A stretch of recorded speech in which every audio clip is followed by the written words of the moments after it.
पुस्तक आहे ते मोटिवेट करतात, नॉलेज देतात, सगळंच देतात, तर काही अशी पुस्तकं का त्याचा काही तुमच्यावर प्रभाव पडला? ॲक्च्युली वाचनाची आवड पहिल्यापासूनच आहे. मी साळुंखेंचा विद्यार्थीच आहे. नशिबाने ते आमचे गुरु आहेत. गुरु आहे. त्यांच्या घरी पण आम्ही अजून येत जात असतो. पुस्तक वाचनाची आवड आहे. लहानपणीची पुस्तकं आवडायची. अगदी जुने 1985 चांदोबा पण आम्ही जपून ठेवलेत आजपर्यंत. त्यानंतर कादंबऱ्या आल्या, जसं रणजित देसाई, नंतर विश्वास पाटलांची झाडाझडतीची साताऱ्यात वरच्या पाटण विभागावरती ती आहे. मान पाटण या सगळ्या याच्यावरती आहे. त्यामुळे ते आम्ही अगदी त्याची पारायणं केली त्या कादंबऱ्यांची. नंतर व्यवसायात आलो. व्यवसाय संदर्भातली पुस्तकं वाचण्यात आली, जशी success of top 7 influencing peoples या टाईपची पुस्तकं आली. नॉट ओनली ब्रेड बटर हे एक पुस्तक चांगलं आहे. मग ती पुस्तकं वाचण्यात आली. मग त्याची हॅबिट्स लागली आणि पुस्तकांमुळे आपली कल्पनाशक्ती वाढते. मागच्या वर्षी दिल्लीच्या संमेलनाला मी स्वतः गेलो होतो आवर्जून.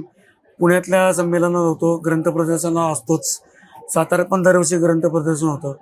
आणि याचीच सवय मुंबईमध्ये मी 1-2 वर्ष जेव्हा होतो शिकायला, तेव्हा ब्रिटिश लायब्ररीचा मेंबर होतो दादरच्या. आणि ही हॅबिट्स आम्ही पुढच्या पिढीला पण आहेत. कल्पनाशक्ती वाढते आणि त्यातनं फक्त व्यवसाय नाही, तुमचं ॲक्च्युली पूर्ण व्यक्तिमत्वच त्याच्यानंतर सुधारतं, नक्कीच सुधारतं. म्हणजे एवढा मोठा व्यवसाय सांभाळून पुस्तकांसाठी तुम्हाला तो वेळ तुम्ही काढू शकता. एवढंच आहे की पुस्तक वाचण्यासाठी वेळ नाही लागत, फक्त इच्छा लागते. ती असेल तर तुम्ही पुस्तक, आणि जसं सर म्हणाले की एक वाचन खूप काही घडवू शकतं तुमच्यामध्ये. जाता जाता सर, आपल्या युजर्ससाठी 1-2 कुठली पुस्तकं तुम्हाला, जर त्यांना तुम्ही एवढी नावं घेतली पण एक की वाचली पाहिजे नवीन जे आता जनरेशन आहे, झेंझड किंवा हे आहेत, माझ्या मते त्यांनी अजूनही जुनी पुस्तकं वाचायची. रणजित देसाईंचं माझा गाव आहे. आमच्या कॉलेजच्या काळात आम्ही सुरुवात शिरवळकरांचे फॅन होतो.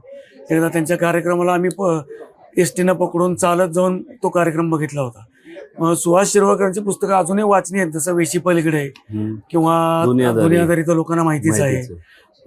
त्या काळाचा त्यांचा फिरोज किंवा ही जी पात्र होती ती पुस्तकं वाचावीत. विश्वास पाटलांची पुस्तकं चांगली, ताराबाई बावळकरांची पुस्तकं चांगली. या जनरेशननं पुस्तक नक्की वाचावीत. आमच्या सातारच्या क्रांतिसिंह नाना पाटलांचं पुस्तक फार चांगले, क्रांतिसिंह म्हणून. म्हणजे 40 फुटी भिंत उडी मारून गेले होते. साताऱ्यात सरकार त्यांनी स्थापन केलं होतं. अशी लोकांनी पुस्तक, बाबासाहेब आंबेडकर वाचनी आहेत, नक्कीच वाचनी आहेत.